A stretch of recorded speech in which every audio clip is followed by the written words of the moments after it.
7 India, सच दिखाने की हिम्मत। नमस्कार, न्यूज 24/7 इंडिया में आपका स्वागत है। मैं हूं आपके साथ निधि पाल। चलिए शुरुआत करते हैं आज की ताजा खबरों की।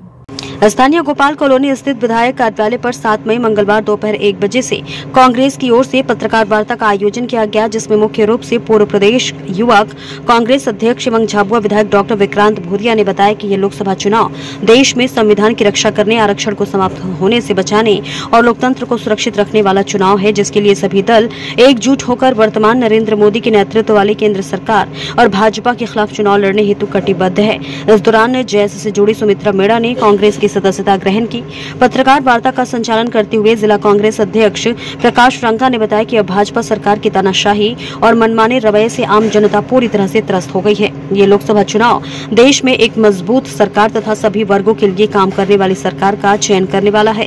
कांग्रेस पार्टी ने अपने घोषणा पत्र में महिलाओं के साथ विशेषकर युवाओं, किसानों, मजदूरों और सभी वर्ग का समान रूप से ध्यान रखा है। कांग्रेस सर्वहारा वर्ग की पार्टी होकर देश का भविष्य कांग्रेस के हाथ में ही सुरक्षित है। यह अब जनता समझ चुकी है कि पूर्व प्रदेश युवा अध्यक्ष एवं क्षेत्रीय विधायक डॉक्टर विक्रांत भूरिया ने कहा कि इस चुनाव में सभी पार्टियां एकजुट होकर नरेंद्र मोदी की नेतृत्व वाली केंद्र सरकार और भाजपा के खिलाफ चुनाव लड़ रही है। भाजपा सरकार में पूंजीपति और रसूखदारों का बोलबाला है और ठेकेदारों, सप्लायरों के साथ दादागिरी तथा मनमाने रवैया चरम पर है। डॉक्टर भूरिया ने आरोप लगाया है कि भाजपा ने टिकट वितरण में ये साफ कर दिया है कि वे गुंडों और हथियारों को अपना उम्मीदवार बना रही है। इंडी गठबंधन इसलिए बनाया गया है ताकि देश के संविधान को बचाए रखने के साथ आरक्षण को समाप्त होने से बचाया जा सके। लोकतंत्र की रक्षा के लिए और तानाशाही को समाप्त करने के लिए कांग्रेस पार्टी के साथ सभी दल एकजुट होकर एक मंच पर भाजपा के खिलाफ लड़ने को तत्पर है। पत्रकार वार्ता के दौरान जैस से जुड़ी एवं लोकसभा चुनाव में निर्दलीय उम्मीदवार के रूप में चुनाव लड़ रही सुमित्रा मेड़ा ने कांग्रेस की सदस्यता ग्रहण की। इस दौरान विधायक डॉक्टर भूरिया ने पार्टी का दुपट्टा पहनाकर स्वागत कर शुभकामनाएं प्रेषित की। पत्रकार वार्ता के अंतर्गत आभार शहर कांग्रेस अध्यक्ष जितेंद्र सिंह राठौर ने माना। राकेश पोतदार की रिपोर्ट देखिए। लोकसभा चुनाव लड़ने जा रही थी जैस की तरफ से, लेकिन मैं कांग्रेस के साथ आज मिल के आगे लोकसभा चुनाव लड़ूंगी, क्योंकि यह जो लड़ाई है ये लोकतंत्र और संविधान बचाने की लड़ाई है। इस लड़ाई में मैं कांग्रेस के साथ हूँ और यहाँ पे देखा गया है कि बीजेपी की तानाशाही बहुत ज़्यादा देखते हुए मैं कांग्रेस ज्वाइन कर रही हूँ, ताकि हम हमारे संविधान को बचा सके। और हमारा संविधान बचेगा तो हमारा आरक्षण बचेगा। कांतिलाल भूरिया जी हमारे आदिवासियों को लेकर बहुत ज़्यादा काम करते हैं। हमारे आदिवासी क्षेत्रों में उनका बहुत ज़्यादा योगदान है। यहाँ हम देख रहे हैं कि बीजेपी वालों ने शिक्षा, पलायन और रोजगार, आरक्षण के ऊपर बात करते हैं, लेकिन वो कोई काम नहीं करते हैं। मेन मुद्दा पलायन का होता है। आदिवासी समाज के लोग सबसे ज़्यादा पलायन जाते हैं और वहाँ पर जाके जो बहन बेटियों के साथ शोषण होता है, उनके साथ बलात्कार होता है, छोटी छोटी 6-6 साल की बेटियों के साथ बलात्कार होता है। ये बीजेपी के राज में होता है और इन सब को बचाने के लिए मैं सुमित्रा मेड़ा आज कांग्रेस ज्वाइन कर रही हूँ। और जिस तरह हम देख रहे हैं कि बीजेपी वाले बोलते हैं कि फोकट का राशन, तो हम आदिवासियों को वो फोकट का राशन बोल के हमको बेइज्जत करते हैं। हमारे आदिवासियों को ये वोट लेने के लिए ये सारी योजनाएं निकालते हैं और फिर बाद में ये बोलते हैं कि ये फोकट का राशन है।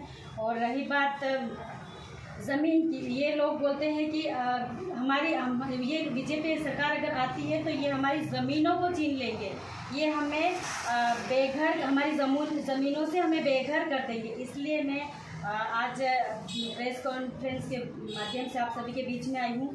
और कांतिलाल भूरिया जी ने जो हमारे लिए आदिवासी समाज के लिए जो मैं आप लोगों से बोलना चाहती हूँ कि जो बीजेपी की सरकार अभी आई है तो इन्होंने जो चांदी सोने की बात करते हैं, तो कांग्रेस के राज्य में जब कांग्रेस की सरकार थी तब 40-45 का भाव था चांदी का, लेकिन अब बीजेपी के राज में 90 पार हो चुका है।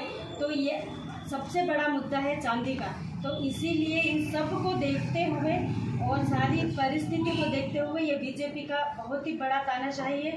और मैं सुमित्रा मेड़ा आज कांग्रेस ज्वाइन करती हूँ ताकि मैं इनके साथ मिलकर आदिवासी समाज के हक, अधिकार, जल जंगल ज़मीन की लड़ाई लड़ सकूँ। इसलिए मैं आज कांग्रेस ज्वाइन कर रही हूँ। आज से कुछ समय पहले एक आंदोलन में भाजपा और कांग्रेस दोनों को आदिवासियों को दुश्मन बना रही थी, तो एकदम से ऐसा ब्रह्मज्ञान कैसे हो गया कि कांग्रेस आदिवासी? देखिए, सही एक प्रश्न पूछा आपने। जैसे बीजेपी का तानाशाही देख रहे हैं ना, बीजेपी इतना शोषण कर रही है।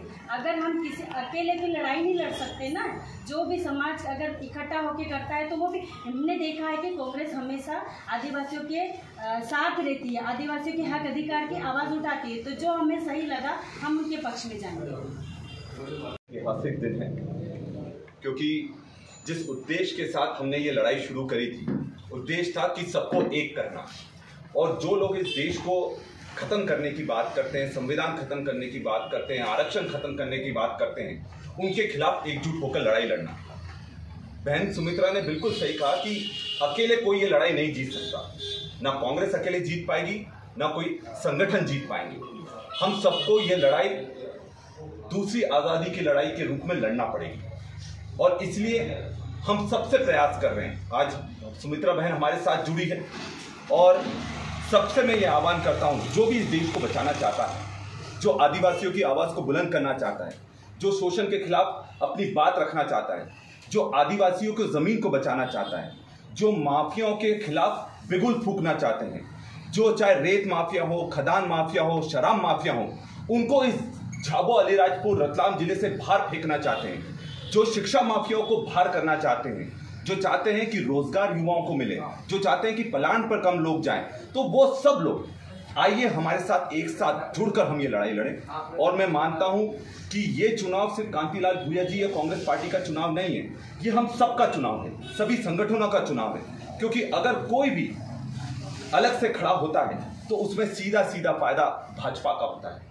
और भाजपा यही रीति नीति कर आई है कि आपस में लड़ाओ, भाई को भाई से लड़ाओ और तोड़ो। और तोड़ने की राजनीति जो भाजपा कर रही है, आज उसको पूरी तरह से खत्म करने का हमने प्रण लिया है। मैं मेरी बहन सुमित्रा मेहरा का स्वागत करता हूं, अपने इस कांग्रेस के परिवार में स्वागत करता हूं और सभी उन साथियों का स्वागत करना चाहूँगा जो सुमित्रा के साथ कांग्रेस ज्वाइन कर रहे हैं। और मैं विश्वास दिलाता हूं कि हमारी कांग्रेस की रीति साफ है कि जो भी इस संघर्ष की लड़ाई में हमारे साथ जुड़ेगा वो हमारे परिवार के रूप में रहेगा।